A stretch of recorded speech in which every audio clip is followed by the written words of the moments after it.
Alright, it has been a long time since I have done this, made any kind of a vlog or whatever. And I think that's because things in my life have been really good, and I have felt like I've gotten a lot of control over my life and my brain injury and my kids and whatever. But today is really crappy.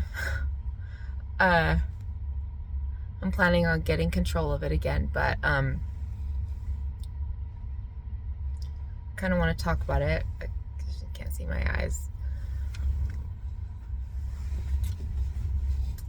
I so I struggle a lot with thinking that my worth is correlated with my production, if that makes sense. I feel like I'm a very, very goal-oriented person. I always have been. My pre-stroke, childhood, everything to do with me is very goal-oriented. I recently remembered one of the first homeschool lessons I ever had. So a little tiny bit. I think this kind of shows a little bit of my personality. I learned how to read when I was 3. Nobody taught me on purpose. My big brother is dyslexic, and my mom was going over, before she realized that he was dyslexic, she was just trying to teach him how to read. And he couldn't grasp it. He couldn't grasp it. He couldn't grasp it. So she was going over phonics over and over and over. That was like his homeschool. And I was only 3 years old. So I was just sitting around playing with blocks, doing what I could, and I was listening. And then one day I asked my mom if I could read her a book. And I sat on her lap and read the whole book to her, word for word. She was surprised, but she also was kind of like, well, she probably just memorized it because, we read the same books over and over. So she got me a different book that we didn't read all the time, and I read that to her word for word. And she realized I can read, and I've been reading ever since. I mean, all that means is I learned to read early. I'm not, and I never was any kind of amazing reader. I just learned to read early. Then I remember a homeschool lesson with my family. Chicken Soup for the Soul had just come out, and my dad was a chiropractor. I was 5 years old. We lived in Spring City, Utah, and my dad was commuting to and from Salt Lake for work. And he bought Chicken Soup for the Soul and put it in his chiropractic office. I may not have this memory 100% because I was 5. But there's a story in this book about I can't. And about this, I don't remember the story, but in this story they decided to bury the word I can't, or not the word. They made a list of things that they can't do. I can't handle my life. I can't read a hard book. I can't eat enough vegetables in a day. I can't blah, blah, blah, right? Things that they can't do. And they buried them. And they made a tombstone, and they said, R.I.P., I can't. And so my family did that exercise. And my parents asked all of us to write down our I can'ts. At that time, my dad was, he wanted us all to take a vitamin, and it was a big green vitamin that we needed to swallow. I was 5 years old, and I couldn't swallow them. So my mom would crush it up, put it in applesauce, and make me eat it, and it was disgusting. I hated it. But she made me do it, and I did it every single day. So my I can't was I can't swallow big pills. We buried it. The next day, we took that giant pill and I swallowed it. And I could swallow pills ever since, right?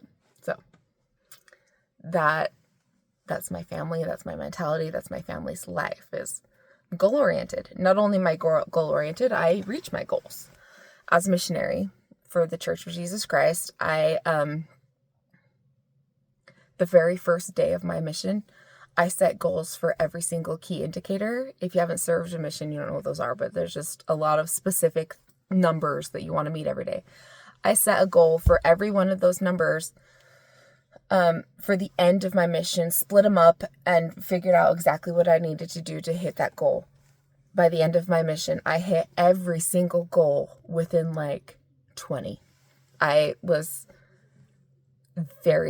hit my goals. I was very productive and a very good, very hardworking, very obedient missionary. I came home from my mission and I set the goal, I don't remember what goals I set, to learn German or something, but then I had a stroke. A really massive, ugly stroke. I don't think about it very often anymore. Because I don't compare who I was to who I am. I got over that a while ago. It's been an emotional morning. After the stroke, so much purpose left me. I couldn't produce anymore.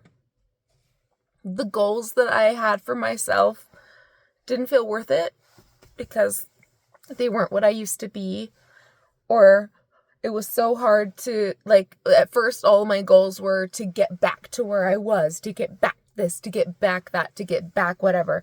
And then huge breakthrough of mine is when I realized I will never get back there. I am now different. So honestly, I kind of stopped setting real goals, and I like this amount of something by this date, because when I don't hit them, I feel so worthless. And like I can't. And that's a word I buried when I was 5. But I say it all the time again. I can't. Like I can't. And it feels so often like that really truly is. Like I can't. Can't means won't, right? In my mind. And so now I'm trying to relearn and rephrase that. Can't means won't, because it's true. Can't means won't.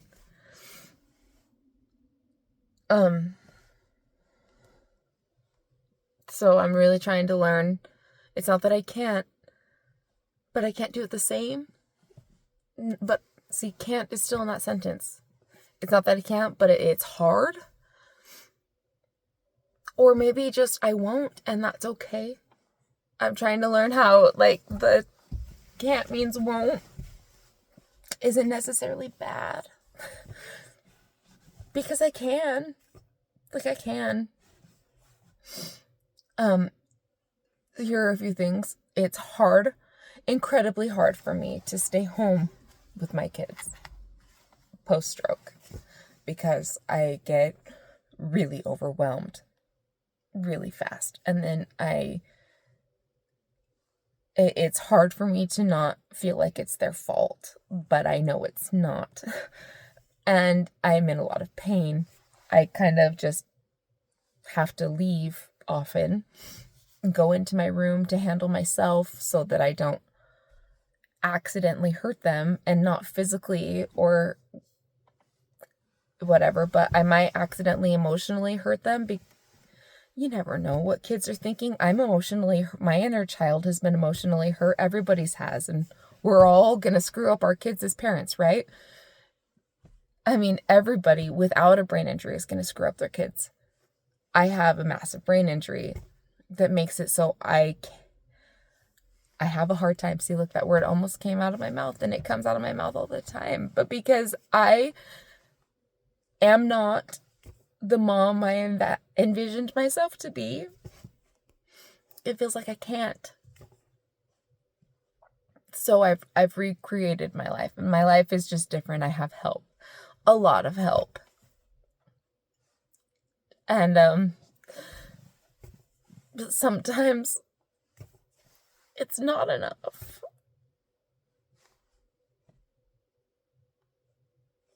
And I can't, I don't want to just live my life in my room. Sometimes that's all I can do. Like today, I'm in so much pain, mentally and emotionally and physically. My head hurts, my heart hurts, my brain hurts. And I don't really have a reason. Except that I've made goals and priorities and things for me to go to work, for example. And then I wake up and I can't, and I don't go to the meetings because I'm in too much pain. I'm not able to finish the things that I set for certain deadlines because I've had a panic attack. Or my brain just won't think in order from step 1, step 2, step 3, step 4. My brain won't compute easily those things. And so my arm might be going like a little crazy because it's so hard for me to, like, that's a hemibolism, right? Happens when I'm overwhelmed and I can't, can somebody go back and count how many times I accidentally said I can't in this video about how I don't want to say I can't anymore? I decided when I was 5 years old that word wasn't in my vocabulary. But it is, again.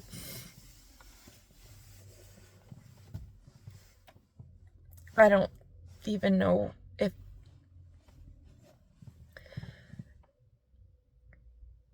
so I blame it on Cedric, my husband, or my brother, or everybody else, because I'm doing all I can. Everything I can, I'm doing all that I can, and it's not enough.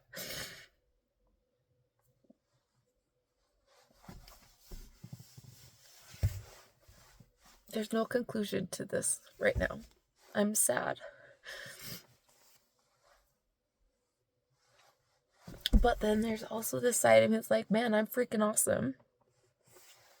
I am. But I'm awesome when I am. But then there's this version of me that's not awesome. I don't know how. I don't know how to do it. I don't know how to live. I don't know how to make these deadlines. I don't know how to do all of this stuff and like how to go to work and be productive so that I can make more money, but not actually show up for 2 days in a row and